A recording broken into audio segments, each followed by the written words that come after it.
that's what I think is so interesting about, well, so powerful about outdoor adventure is you can face your fears and escape your fears at the same time. Episode 1084, Risk, a Life Saved by the River. So I am very excited today to introduce Susan Norman. And one of the wonderful benefits of being a host for the Adventure Sports Podcast is that I get the chance to get to know amazing people a little bit, at least. And I'm really excited today to hear Susan's story. I think that what she's going to share is going to be very compelling, heartfelt, and maybe motivational. It has a lot to do with the reason why we promote outdoor adventure. So Susan Norman spent a lifetime doing paddling sports, whitewater kayaking. She did it both professionally. She did rafting as well, and she also did it just as a hobby for fun. But she's written a book about how the adventure life can be so restorative and healing and provide resilience. And I'll let her fill in all those gaps. But Susan, welcome to the Adventure Sports Podcast. Thank you. Very happy to be here. So where are you calling from? Where are we talking to you today? Well, I have the great fortune to live in Lake Tahoe, California. Oh, beautiful place. Mm-hmm. Beautiful place. So are you on the shore of the lake? No, but I am on the almost on the shore of the Upper Truckee River, which is almost just as good. Now, I've seen the Truckee River, but I don't know much about water sports on it. I think I saw some people on it. But describe the Truckee to us. Well, the section I live on is actually the Upper Truckee River, so it's just a placid little meadow stream that flows right next to my house. I can carry my paddleboard down to it, and nice. I just go on nice little, sometimes workout, sometimes more leisure with friends. In fact, I'm going this afternoon. Yay. And we paddle down through beautiful meadows with mountains in the back and head to the lake. Oh, nice. So obviously, you love water. I think that's safe to say, right? Well, how did you find out about all of this? Take us all the way back. It's like, when did you decide water is my thing, I'm going for it? I didn't decide it. My dad did. Oh, really? So my dad was very enthralled by historic Western explorers like John Wesley Powell and Lewis and Clark. Right. And that brought him into the sport of canoeing in the 1950s. And then myself and my twin brother were born. And he was going on these canoe trips that he just, had discovered as a sport with his friends. Sure. And my mom, when I was 2.5, wrote him a letter that he found on the kitchen table that said, "I'm tired of being left at home alone to take care of the children while you be the great white explorer. Either we all go or nobody goes." Wow. So my parents started taking my brother and I on canoe trips with the Ozark Wilderness Waterways Society. We lived in Kansas City at the time, so we went on trips in the Ozarks with this great supportive group of people and started canoeing. I'll fast forward then through the rest. My dad then got us started kayaking when we were 13, and that's when that sport was really starting to emerge in the U.S. as a recreational pastime. We'd moved to California at that point and started with a fellow named Tom Johnson in Kernville, who used to be he was the coach for the 1972 Olympic team. Great. And then later I got into whitewater rafting as a job to do while I was going through college. Right. Being a raft guide. But I didn't start out loving paddling or the whitewater. I loved rivers. I always loved camping along the rivers. Okay. But the whitewater frankly scared me for years. And my love of kayaking evolved gradually as my skills developed, and particularly when I started engaging in whitewater competition. And I very quickly realized that this was going to change the sport for me. When I learned how to stop being a piece of flotsam and jetsam, being, pushed down the river Right.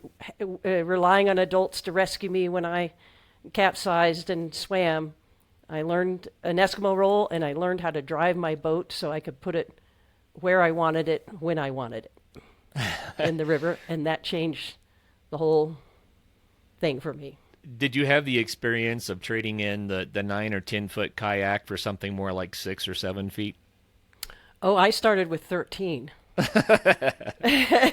So, yeah, so I've played, I actually am still very old school. I don't like the short boats that people use now because they're slow.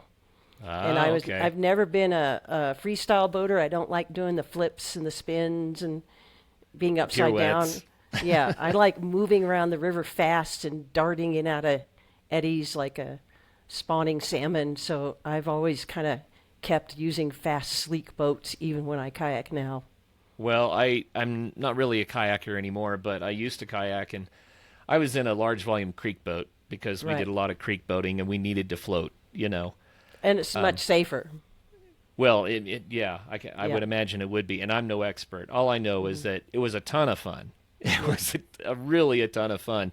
So what boat are you in now? Well, I actually use I still use a slalom kayak when I go out. And, I don't whitewater kayak a lot now, except for coaching and for Okay. exposing my son, so I stay on class 2, 3, and I'm still most comfortable and most enjoy being in a slalom racing kayak. Okay, well, you've written a book that is about so much of this, and the book is entitled Risk, A Life Saved by the River. And is it one life or is it 2 lives? It's 2. It's my life and hopefully my son's. Ah. And definitely my dad. And so And my 3, mother. Yeah. 4? Yes. What are you saying here? You're saying that adventure sports can be beneficial. They can be extremely beneficial. Can you tell us about that? What does that mean to you? So what I learned, and frankly, I'm not sure how much awareness I would have about this if I hadn't written a book about it. Okay.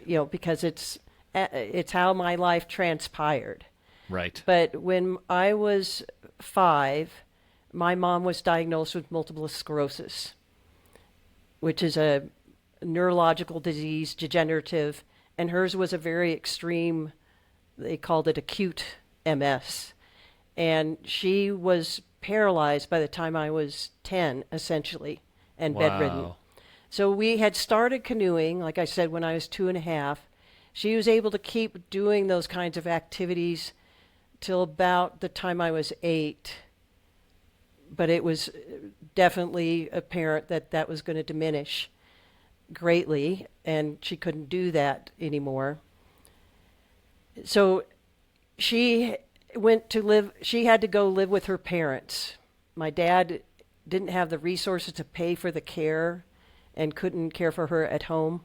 And then my dad took a job out in LA. He was a cartoonist and comedy writer, struggling to make a living at that through this really difficult period in our life. Wow. And and that's a couple of years, 2 years later is when we started getting into, we did canoeing.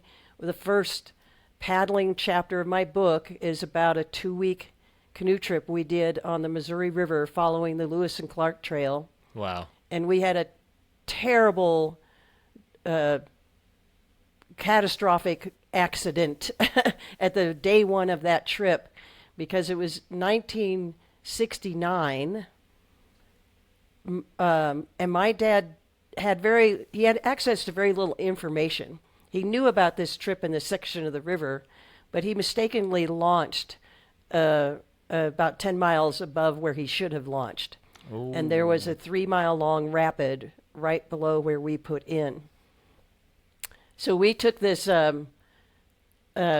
we capsized in this rapid. We were a loaded canoe with my dad, my brother and I, our dog, and our gear for 2 weeks, and we capsized very early on in wow. this rapid. Took this horrendous whitewater swim through a solid Class 2 whitewater, approaching, the Class 3 level. Sure. And my dad figured out partway through to put my brother and I up on top of the canoe to ride it like a log. It was Right. upside down. And I'm sure if he hadn't figured that out, I'm sure my brother and I would have drowned.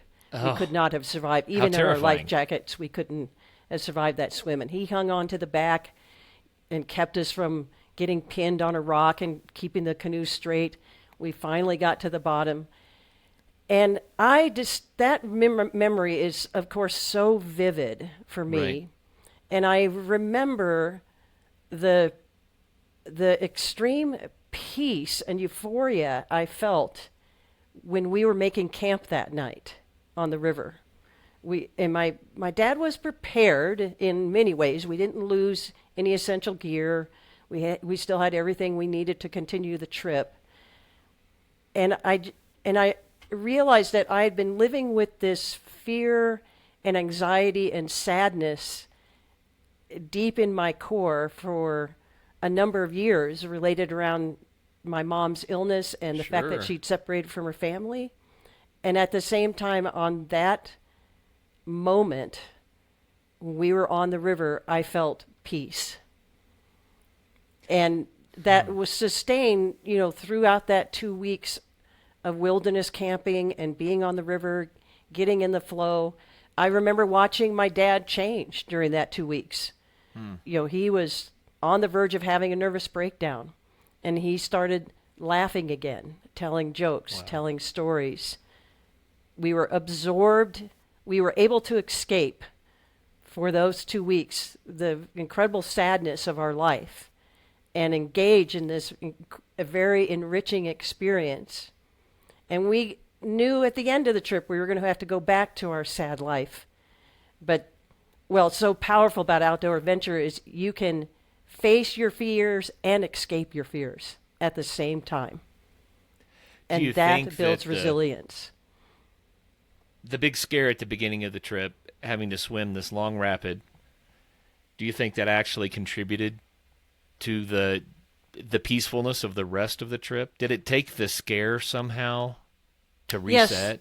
Yes, because we had been challenged and we survived. And the other thing that I think is going on from what I read is we were flooded with endorphins and adrenaline. Sure.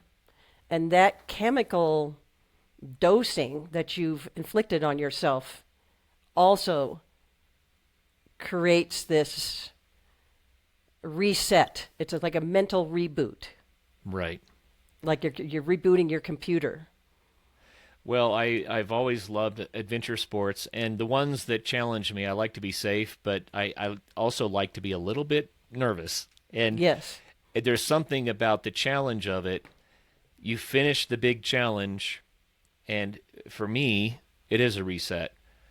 And a friend and I used to take some kids that were actually in a juvenile delinquent situation.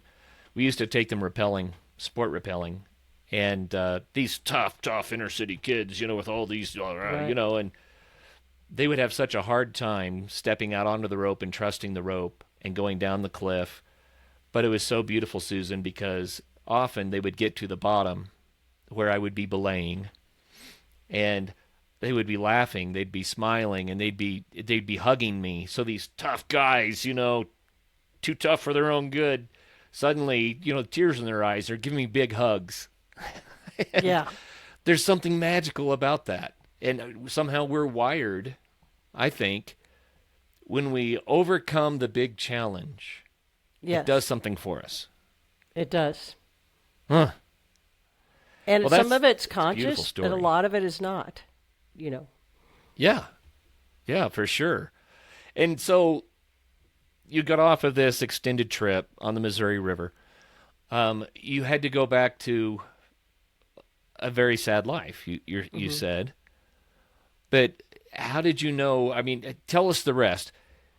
Did the adventure of being on the water pull you back, or was it that it just kept repeating, or did you get to the point where you said, no, this really is good for me?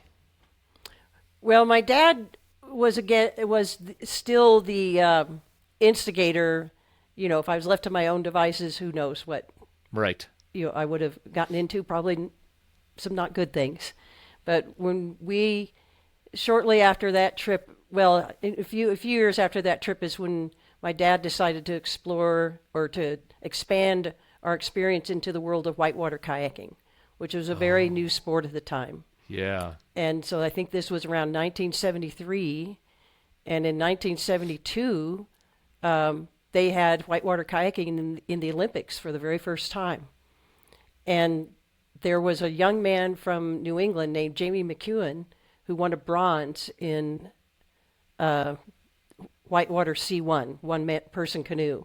Okay. And that put it on the map for at least for this very fringe population of whitewater boaters, that kayaking was, a legitimate, sport. It was the first time that I was exposed to the idea of competing in paddling. Right. And I didn't, they used the kinds of training, like that was frequently a way they would use to teach skills, was put people on whitewater slalom gates and teach them how to precisely move their boat from one part of the river to the other and do ferries and catch eddies. And right. You could simulate kind of a difficult rapid in very easy water and learn how to do these skills without the consequences of if you made a mistake, instead of bouncing into a rock or going into a big recirculating hydraulic and getting thrashed, you just missed a gate. You know what? you just explained something for me, because I've seen the slalom courses on the rivers, and I'm always kind of like, well, I mean, that might be fun. I've never tried it, but I'm not sure if I get it. Now I do. I understand what you're talking about, because by putting those gates where it requires special skills to actually get through them, then you develop all of those skills. You become a much better boater, and you can compete that way. That's fun. Yeah. And I'm just going to slip this in there before I forget. I have a blog that I do on my website, and one of the blogs I did was on Jessica Fox, who is the multiple-time world champion. I think she's won 50 World Cups from Australia. And I just encourage anybody who's curious about whitewater slalom, just Google Jessica Fox and watch her paddle. And I will be surprised if you are not blown away, even if you know nothing about paddle sport.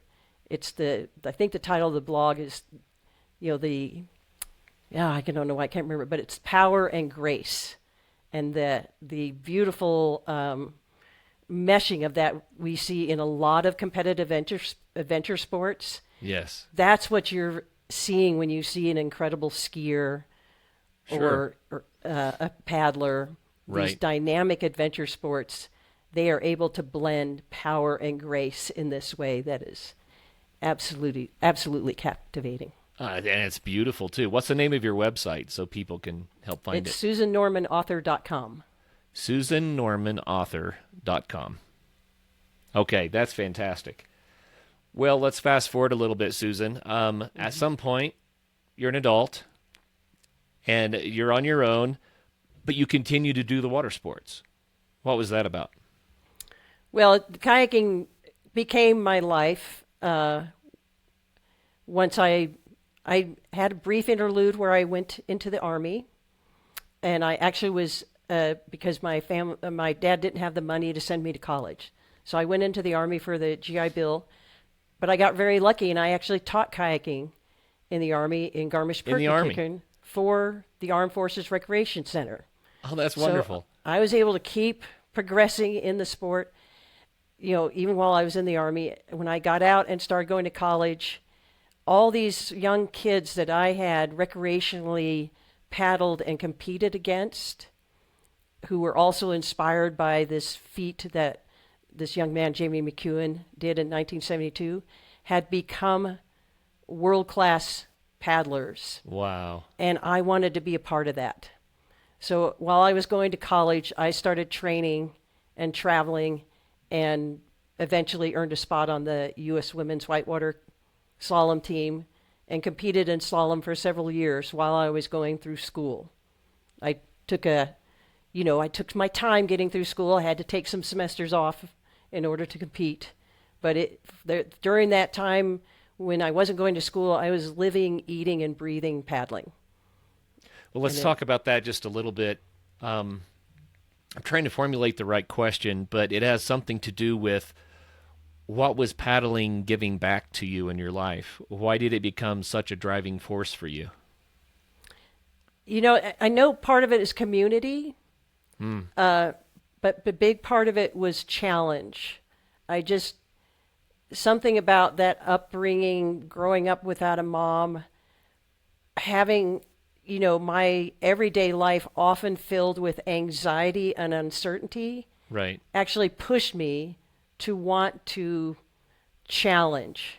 Because then there's a way, even though there's a lot of anxiety with competing, waiting for your race start and is horrible feeling. It's like your stomach is filled with knots, but having a challenge where you could focus, overcoming that anxiety, I think is what drove me to do it.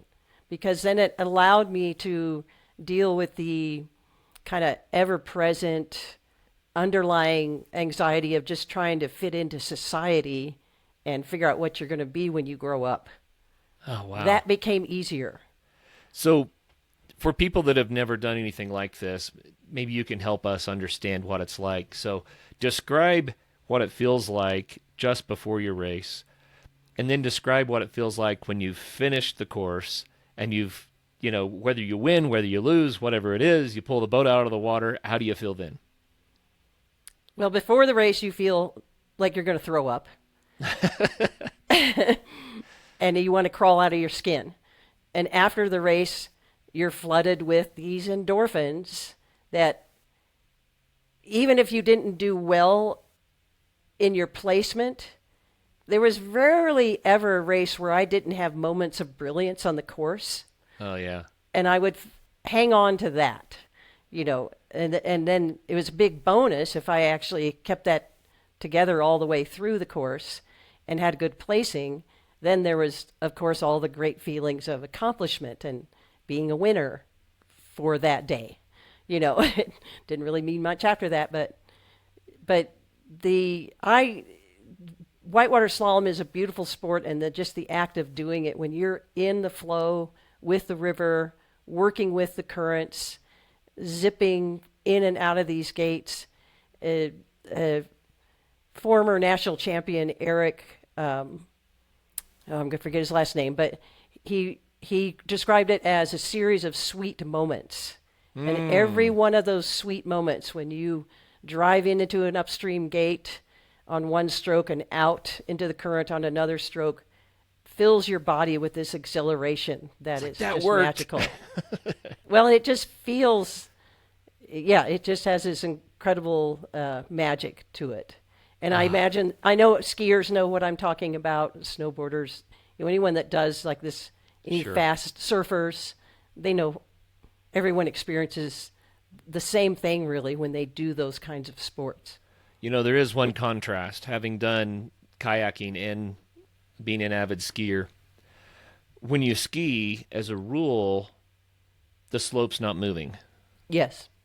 And so you're sliding over the slope, but you can see what you're coming up to. And as a rule, unless you're sliding some slough or something, which is not necessarily wise, at least part of the experience is stationary. But then in kayaking, you get to feeling like you're skiing because you really are sliding down the water. Right. You're not just in a current, right? You can move faster than the current or against the current, all that sort of thing. But what I found so amazing about kayaking was that the surface I was on was moving. And it was changing. And it was dynamic. And it was splashing and boiling. And, you look at it and you think you know what's going to happen. But there are currents under the currents you don't see. Yeah. And so talk to us a little bit about that. I mean, it really is such a dynamic sport because the surface you're on is truly contributing to the experience. It's not just fixed. Yes, and it does. I've always thought that, rivers as a feature of the wildscape has a personality because of that. Like rivers more than mountains or slopes have there's a different kind of entity because that dynamicism, that movement, yes, it feels more like a live creature in a way. And it does. So when you're paddling, you're learning how to communicate with that entity and read it and work with it. And it's kind of like getting to know a good friend and knowing what they're going to do next. Right. And when I was, after I quit racing and I got my job as a hydrologist with the Forest Service, I was asked to join a whitewater rafting team to compete with a close group of friends that I had met during my raft guiding years. And I'm going to get to why this relates, but one of the places that we competed at was on the Zambezi River. Oh, wow. In Zimbabwe. And the native people there all wear a necklace called Nyami Nyami. And it's the god of the river. And it really, and so they always wore that necklace and revered that symbol out of respect for the river. Sure. Because the river was that god, that it was an entity that they needed to respect. And the river was dangerous. They knew that. It had crocodiles. It had these swift currents. And while we, during this time, the local people were learning and being taught how to be raft guides. So they were learning to make a living on the river. And that being there and having this cultural connection to the river in that way, it's like, oh, that makes so much sense. And that's how I've always thought of rivers, as these entities that deserve respect and care. And it's great when you feel like you have a partnership with it. Rivers have been used poetically in literature forever. Yes. You think about, you've got the river as a symbol of passing from life into the afterlife. You have the mystery of what's below the surface that you can't see. It's mysterious. Yes. Right? And it represents unknown but and also it connects, rivers. Rivers connect because there's always an upstream and a downstream. Right. And whatever you do upstream impacts people downstream. There's the flow of much time complexity. Yes. represented by rivers. Yes. And then you talk about, I've heard a lot of people talk about life as a great river that we're in. You can fight the current or you can relax and flow with the river. Right. And what you see going by you on the banks is similar to the life experiences that we have. We're collecting memories, but something about the reality of moving with the flow. Yes. There's so much. There's so much. The more you get into to water sports, I think it starts to connect. Yes. So I totally get the necklace on the Zambezi, right? Right. Yeah. I mean, if you live on the water, it becomes part of who you are. Yeah. That's amazing. So how long did you do water sports as a career? Well, yeah, it depends on how you define career, but as I said, during college, I worked every summer as a raft guide and kayak instructor after my racing was done for the season. Yeah. And then after I graduated, I got a job with the Forest Service as a hydrologist in Lake Tahoe. And so my career then became connected to rivers in a different way, where my work was preserving the lake clarity of Lake Tahoe and protecting the watersheds around Lake Tahoe. We did a lot of stream restoration work. So that was my entire career with the Forest Service. And I also worked regionally on projects. It was very, I don't know if I always said I think I have like a fairy godmother that originates from the river, because she's always kept guiding me onto this path where I've maintained this deep connection to rivers. Oh, that's beautiful. And then during that career is when I started this raft racing with this team when I was 40, I believe. And for 10 years, we competed on very challenging rivers all over the world. Most of the time, the rivers were class 5 whitewater because they were definitely putting on these events to create a visual thing that they could market. So there was a lot of, flipped rafts and people swimming and a lot of action for the cameras. And that was for how long? About 10 years. And wow. So class 5 is no joke. Yes. It was, again, that relationship with me, continuing to challenge and face fear. I still had that desire to push myself. Only this time, what was more powerful about that is slalom is a very solitary sport, and you do that on your own.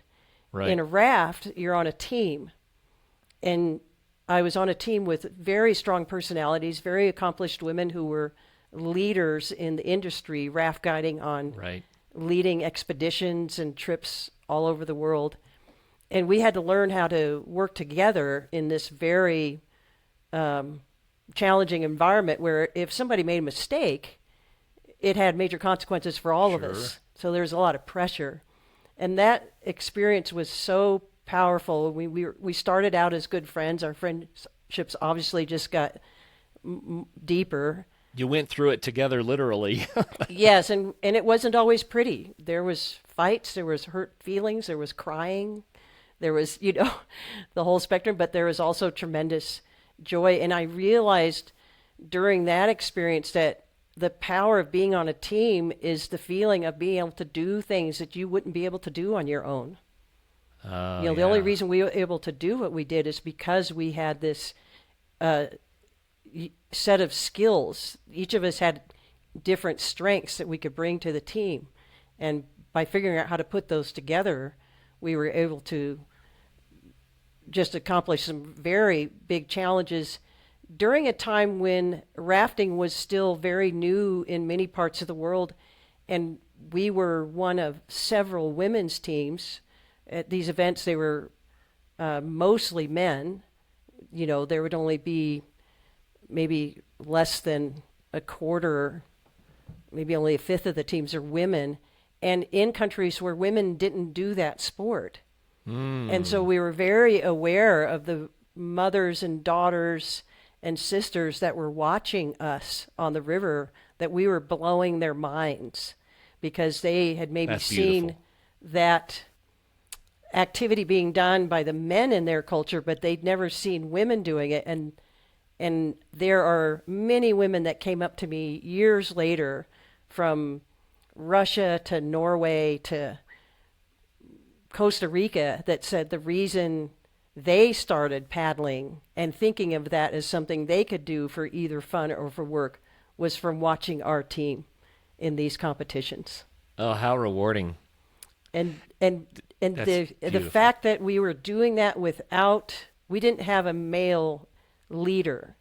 We were girl-powered leadership, figuring out how to approach this river, how to run a particular rapid, how to train. We did that only within ourselves. And I realized that in this society, that's a rare thing.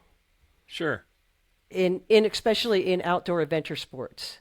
I mean, women have really come a long way, and definitely you see women out there doing all kinds of things and having very high skill sets. It is still rare to see an expedition or an endeavor that is led by a woman, and it's still an area where I really love whenever I see it.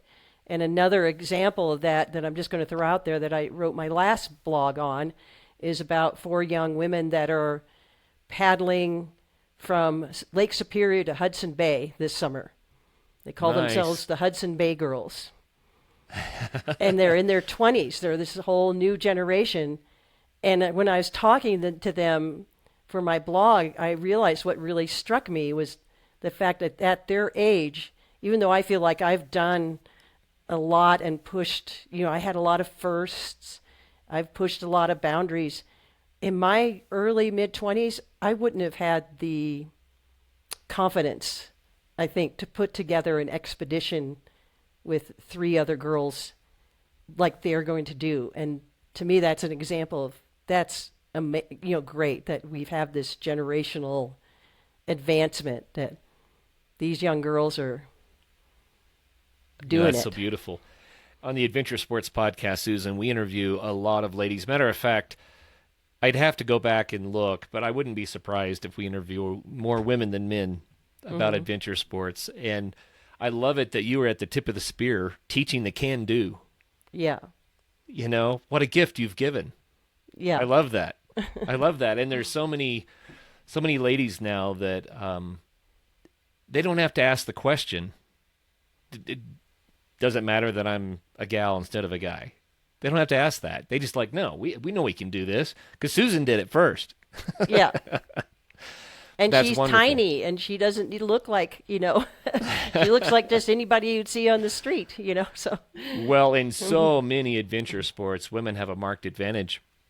I think weight to strength ratio is huge for climbers, for female climbers. Yeah.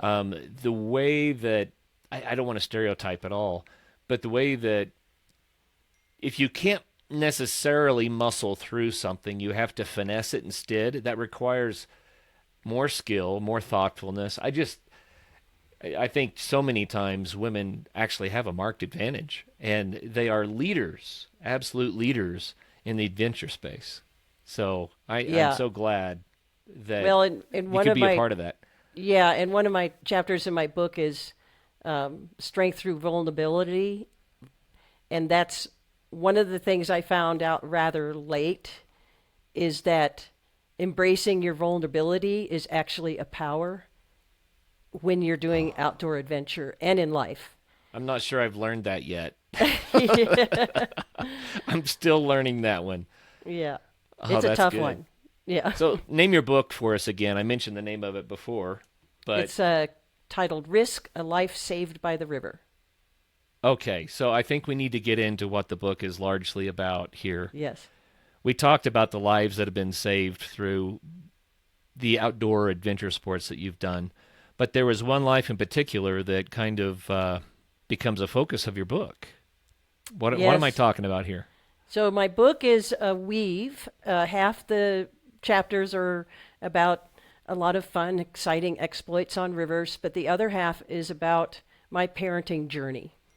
And I never intended to be a parent. I never wanted to have children, but my twin brother had a son very late in life, and both he and his partner struggle with mental illness and addiction. Oh, no. And so my nephew Seth, he was never abused, but he was neglected. And if Seth. you've ever read about that, I've worked with a lot of counselors to understand how that can affect a young developing mind. But around the time he was 4, it became very clear that he was either going to go into foster care or I needed to step in. And for me, it was like jumping off a cliff. I just had that's how I reverted back to my paddling training, because I couldn't look at what I couldn't comprehend and face. I could only look at what I wasn't going to allow happen. I wasn't going to allow him to go into foster care. Okay. So I was going to step out into the void, like on a river, at the top of a rapid, and try to use the skills I had to get to the bottom without really knowing how it was going to turn out. I brought him out to California. For a period of time, I thought maybe I was going to help my brother set him up so he could be the primary parent and I would be an engaged auntie. That very quickly became obvious that wasn't going to work.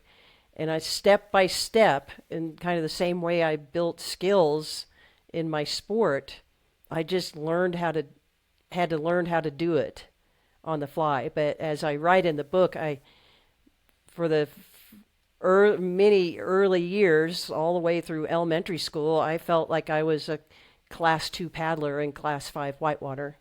Wow. You know, I felt over my head. I still sometimes do. But I also realize, even though my story is unique in the fact that I didn't become a mom until I was 56, and I just jumped into parenting a child who had challenges based on his early childhood development that I had to learn about emotional regulation and ADHD and oppositional defiance disorder, all these terms I never knew anything about before, but I had to get on top of. It just, I had to just take it as it came and learn how to figure it out. And, it came back to, my son, I'm not going to say he's going to follow the same path I am. He loves rivers. He likes going rafting. What I have found for him is his core grounding activities is actually music and theater. But what I see in his, and saw this from a very early age, I recognize the same things in his attraction to that I experienced with paddling.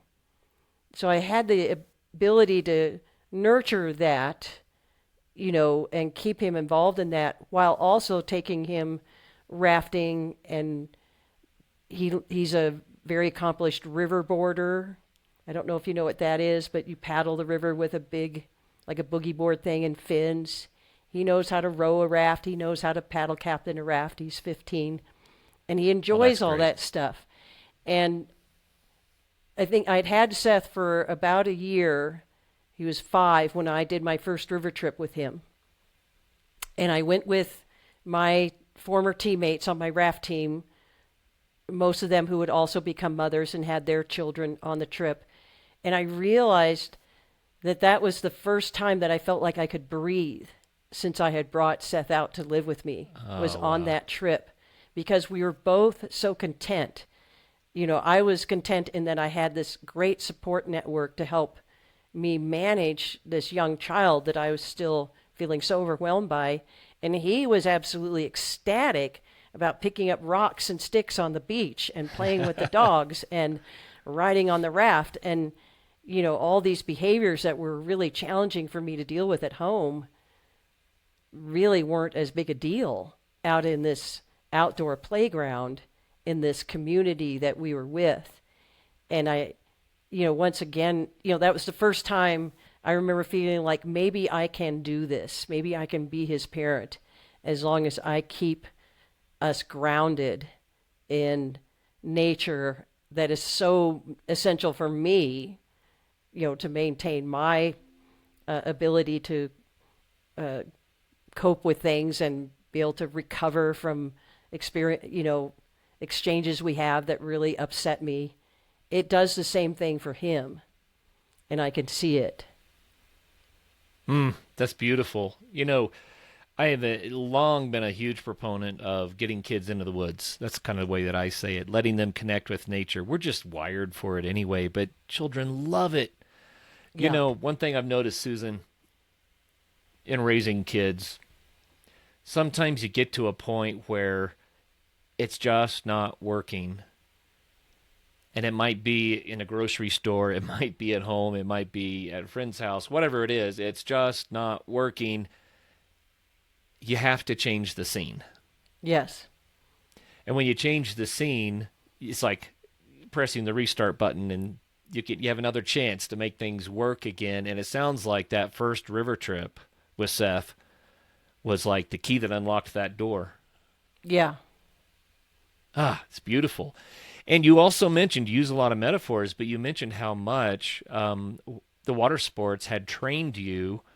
And then when you encountered challenges with Seth, you were like, oh, this is kind of like, I remember this, and I think we could. I don't want to put words in your mouth, but it sounded to me like that's what you were saying. You felt like you had been prepared by by water sports? Well, I'd always felt that, when you're able to face an extreme challenge in the outdoors, and of course I don't do that now. I'm in my 60s. I'm not going to be going out there and creating the same kind of challenges for myself, but I still do little challenges, and I don't pretend to understand exactly what's happening in my brain, but it just builds this emotional, mental resiliency of knowing that you can be afraid, you can even fail. And Seth and I have actually had these experiences together now. We did a canoe trip in Canada last summer with a very dear friend of mine who Donna Kolodek. She was a former Olympic medalist in kayaking, and we just got it in our heads that we wanted to go on a nice, peaceful canoe trip in Canada. Well, our research wasn't that great, and that we ran into a lot of challenging rapids and portages. And Seth was on that trip, and he was experiencing this with us of running it, into these rapids and having to figure out what we're going to do and how much gear we're going to carry in portage. And I really, I said, I need you. I'm not the mom taking care of their kid here. Right. You are stronger than me, and you have these skills, and I actually need you to be my partner in both carrying these big packs around the river as well as getting in the boat with me and getting it through this rapid and not destroying it so we can't finish our trip. And so good. And he just stepped right into that. He was, okay, Mom, and he at home, he can be just so lazy sometimes, It's like, why can't you just take out the garbage without it being a 15-minute, argument? But on that river trip, when it was like, here, take this 60-pound barrel of food and, take that. There was no argument. He just stepped up to the challenge. And I just think that's, it's so important. And we got rained on, our stuff got wet, there was bugs, all that discomfort.